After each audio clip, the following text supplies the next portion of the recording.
I believe we created the perfect necro for the Abattoir of Zir. Behind me, over 150 million damage with one single X-Felds proc. But damage is not the only thing. We also want it to be incredibly tanky and unkillable and just walk through dungeons. And then we merged these two concepts for two amazing builds, the Poop Necro and the Litless Storm GIGADOT Necro. Step 1 was getting the most damage out of X-Feld's Corroded Signet possible. And if you're peeking at what the ring says again, you need Lucky Hit, then you need Crit to maximize the damage, but also it does the same type of damage. So Shadow damage would boost it, damage while healthy, and all the multipliers we can get over the Paragon board. And to truly achieve these maximum single crits of 50, 60 million and over 100, 200 million on the screen together, we need the aspect of the Grasping Veins. And that one actually goes on the Amulet, because that is 30% plus critical strike chance, but it's a 60% multiplier. If you look at this together with the Golem, you have already 700 critical strike damage, 750 roughly. And that 60% multiplied as we then have someone corpse tendrilled. Quite amazing. That wouldn't be all of it. We need also the Shadow Blight key passive stacker, which we also managed to keep continuously activated with the Litless Wall, more to that in a second, but the Shadow Blight key passive stacker gives us 120% multiplicative bonus damage, or in the Poop Necro version, 240%. Yes, because you can also wield it on a two-handed weapon, which is really interesting. And this goes to all your damage. So if you manage to do an X-Feld's Corroded Signet crit, 41,000 base damage, times all the crit, times then the 240 or 120% multiplicative damage, fantastic. Now we're not done yet. You can boost the damage even further, and here comes some of the most incredible unique items in play. First, it's T-Bolt's Will. This is for multiple reasons good, because it gives you just a 40% flat multiplier, or becoming unstoppable.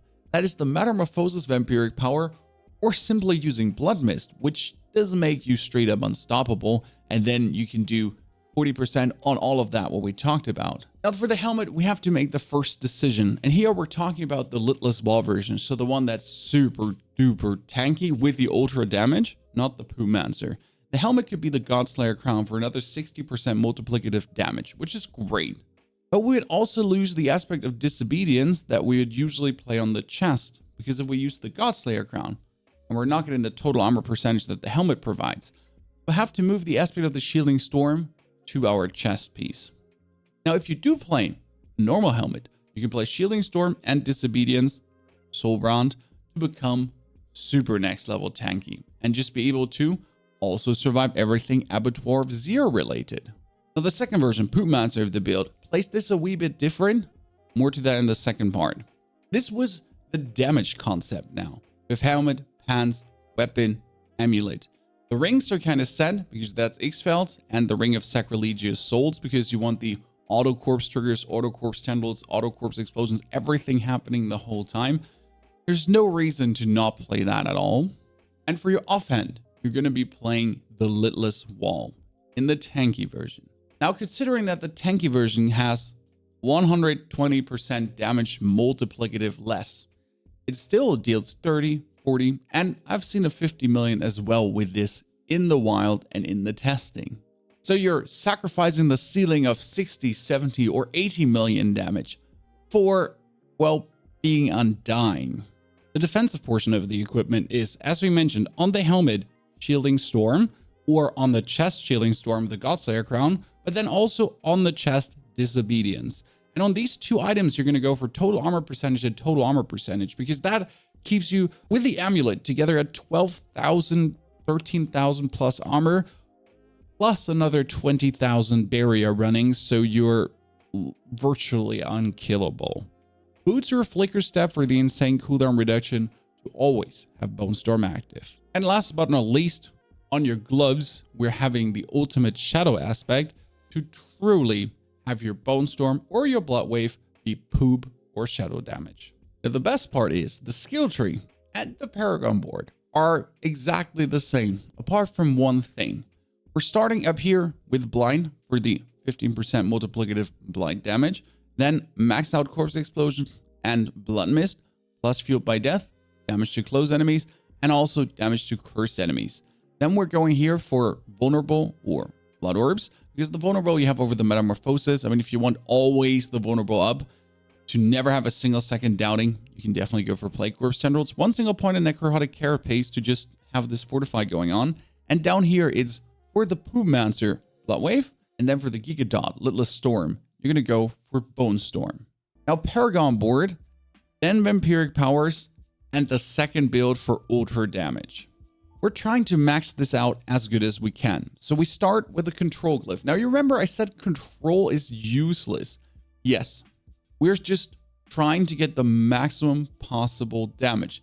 That being said, control is extremely good inside of dungeons until the boss. As soon as you hit the boss, even if you stagger him every 10 seconds, that means 10 seconds is without the 20% multiplier. And in these 10 seconds, you're way better off running the Amplify glyph, because Amplify is a constant 10% multiplicative bonus damage. That happens all the time. So in these 10 seconds until you stagger, you get the 10% consistently. Now again, if you're going for absolute maximum ultra giga super damage, control glyph does provide more, yes, if the boss is staggered and against normal mobs in the dungeon. This gets followed up by the Send of Death board into the Desecrated Ground glyph. The Desecrated Ground glyph would be for the Poop Necro, the one with the Blood Wave. But this one changes if we're playing the Bone Storm.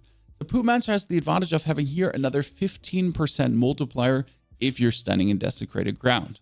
Whereas we get another interesting multiplier, which is Imbiber with damage while healthy. And that with damage while fortified is kind of like its own little bucket that goes on top of your damage. Quite nice. Either Desecrated Ground multiplier or the damage while healthy multiplier. Here, very important, take the critical strike damages on the sides because they boost you so much. Then on the left first, we're going into Flash Eater for the 40% multiplicative. Again, here is critical strike damage you want to take.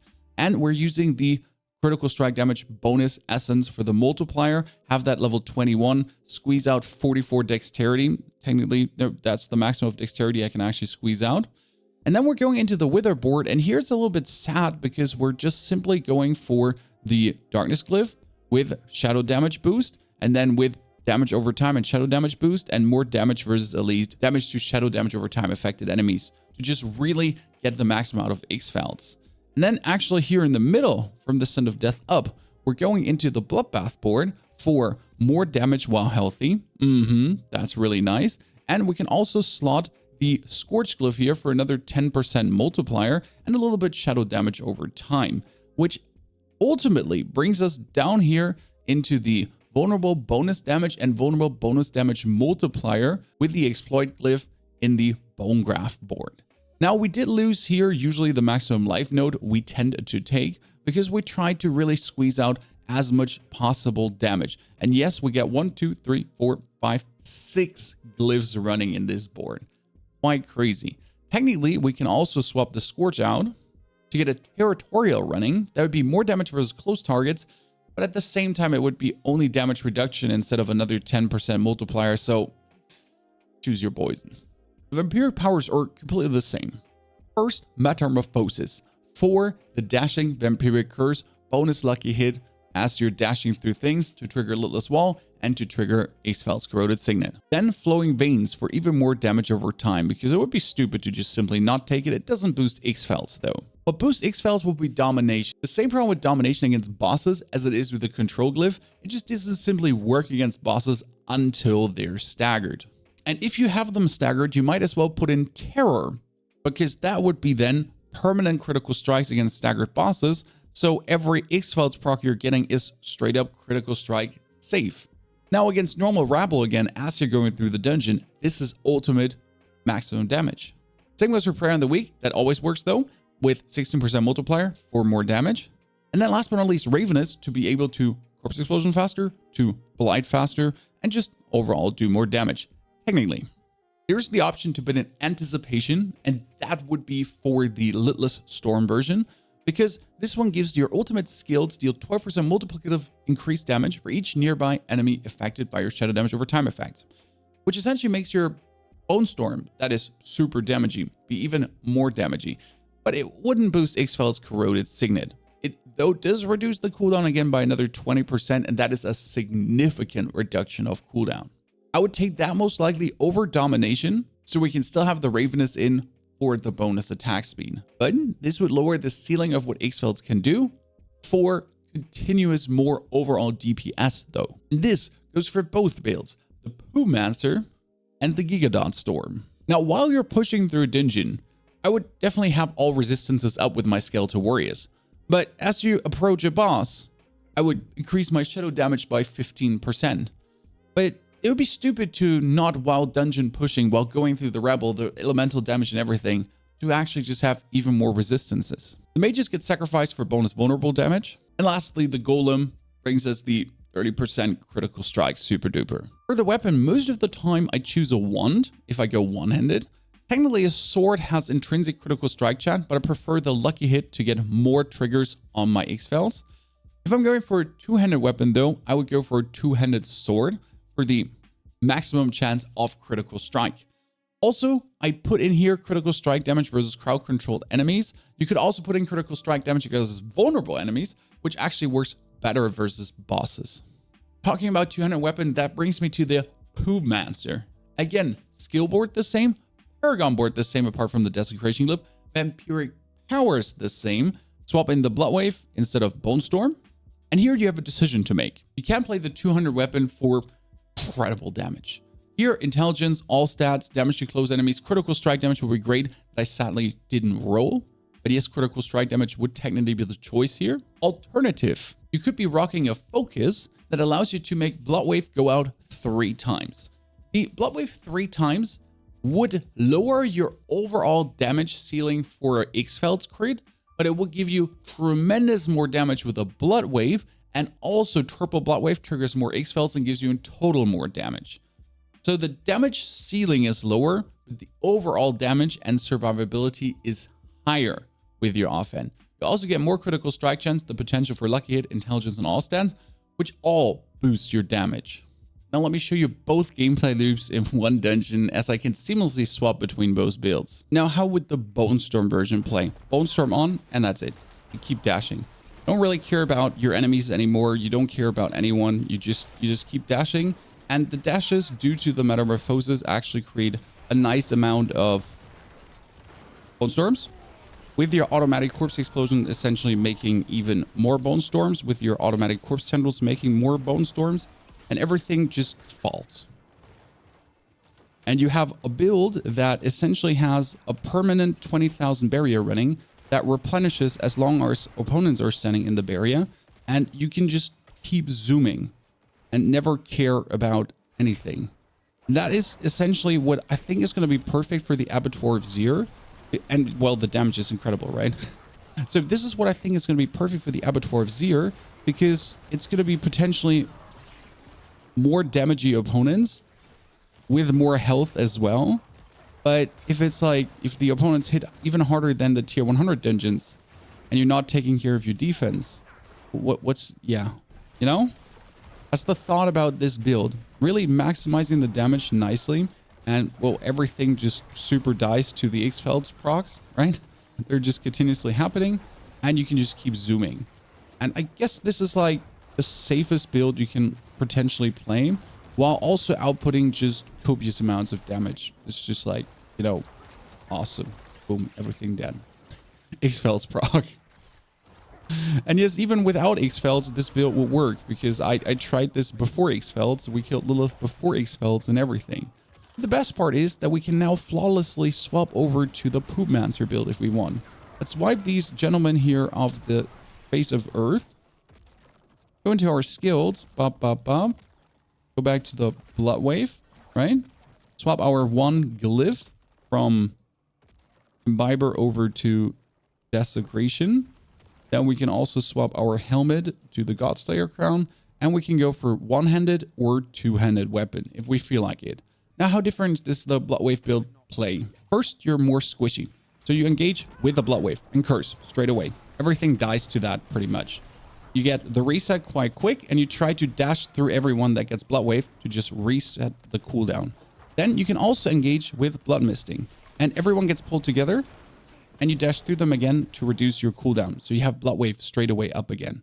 So you're trying to really keep Blood Wave cooldown as low as possible. And whatever you engage something, this is your preferable way of engaging. And whatever stays alive, you dash through, and we're already down to a 10-second Blood Wave cooldown again. It's equally zoomy, but you gotta be a bit more considerate because you do actually take way more damage.